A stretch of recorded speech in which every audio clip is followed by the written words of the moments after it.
Hey guys, it's AP Experiment. I decided to hop back into Maelstrom Protocol for the first time in a while. Um, I'm playing with randoms as I seem to tend to do, just because of my awkward schedule of either playing either late at night or early in the morning. But for the most part, this was actually a really smooth run. Surprisingly, I don't know if it's my skills gotten better, maybe the community's overall gotten better, or I just happen to get uh, two decent randoms, but it was a really solid run. I made the mistake of going Fuse, thinking that that would be very useful to me, and then I realized midway through that I really was not finding many reasons to use his ability.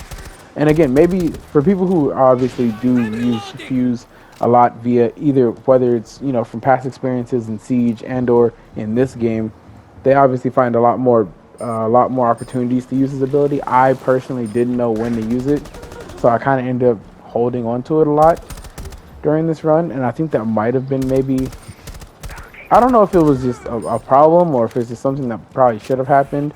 I was using the AK-12. I was using Fuse's AK-12. I was using it in burst mode as I tend to do, just because my accuracy is bad when I have everything going fully. When I have it in fully automatic mode, I was running nitro cells because I'm starting to see that it seems like the community overall kind of uses paralysis as the crutch. So I'm trying to get away from that, just because I don't like the idea of there being like a crutch item in the game, especially something as detrimental as grenades. Now I know the stun grenades are very useful in there are like uses for the scan grenades and the field walls and things like that. But for the most part, it seems like the normal consensus is, hey, just run paralysis. If you want to have better runs, run paralysis. So I'm trying to find a way to get effective runs that don't involve paralysis grenades. Um, just for my personal knowledge, just for me getting better as a gamer, me getting better at the game. I don't like the idea of having to depend on like a crutch item. So as I'm tinkering and learning, also grinding out the rest of my roster. Everybody's at 9. Once I get everybody to 10, all my incursions are going to be on. All of my incursions from thenceforth is going to be on critical, just because I do want to push myself, but I haven't uh, done that yet. I've been doing all my incursions on severe for the moment, just because I haven't made that jump yet. And obviously, from if you've been watching a lot of my videos, you can see I've been struggling fighting the apexes. I've been struggling fighting multiple smashes and things of that nature. And I know in critical, you get a lot more of those. You get, I believe, crazier mutations. So I'm nervous, but I'm also excited to take that step, because for me, it's going to be a big step of just pushing my limitations, pushing my boundaries, forcing myself, or putting myself in the position to be better by having to be better. Um, so I am excited for that step. At the current moment, though, I really am running everything on severe. I'm running. I might run kick the anthill just to use that to farm, but I haven't made that full decision yet. But in this next part here, I'm gonna use the actual live audio a little bit, just because I really did end up talking to them, which is not something I normally do with randoms. Yeah, but I didn't do anything in that biopsy, which is why I pretty much skipped over it. But in this I believe this triangulation is when I actually talked to them. The revived Archaeans might be one of the most annoying mutations now, for me anyway, because I'm not always hitting headshots. So as you can see, he's dead, but he will get up if I just leave him there. So I end up having to blow him up because I did not need him just getting back up. I'm shooting a lot of body shots. If I was shooting headshots, he would just evaporate. But because I shoot a lot of body shots, the enemy tends to end up laying on the ground and not really fully dying, which is why I was using nitro cells, because I knew I'd run into this mutation. It's actually becoming it's a very good mutation. It's a very good new content idea that I dropped in there. I'm very happy about it. But it was actually very solid. Here's me fighting this random apex I ran into. I don't know what it is, if I'm just an apex magnet or if I just have the bad luck of exploring the wrong areas. But I seem to have ran into at least 10, maybe 12 apexes in the past week alone. Again, I don't know if it's just because I'm running severe and I'm running high levels or what, but I seem to be running into a lot of them. If one of you would like to hit A and the other hit C, I'm already standing next to B.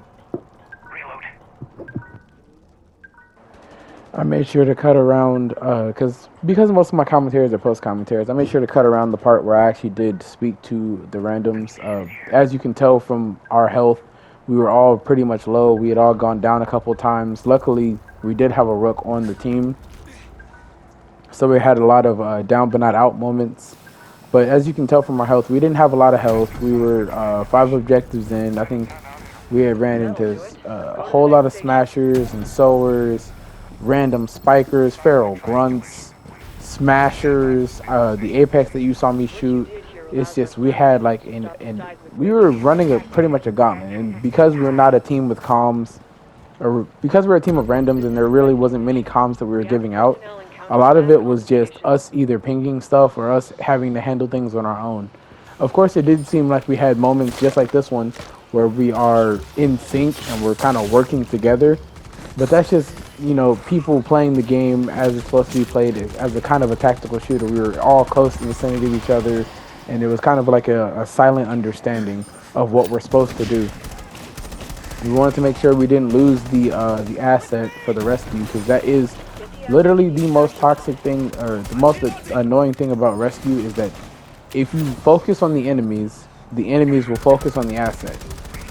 But if you focus on the asset, the enemies focus on you and the asset. So it's a double-edged sword, because you can either ignore the asset and try to kill the enemies while protecting him, or you could be trying to protect him and move and get him to the extraction point, which is very interesting. I think that it would be interesting actually if they were to have a version maybe of the rescue where the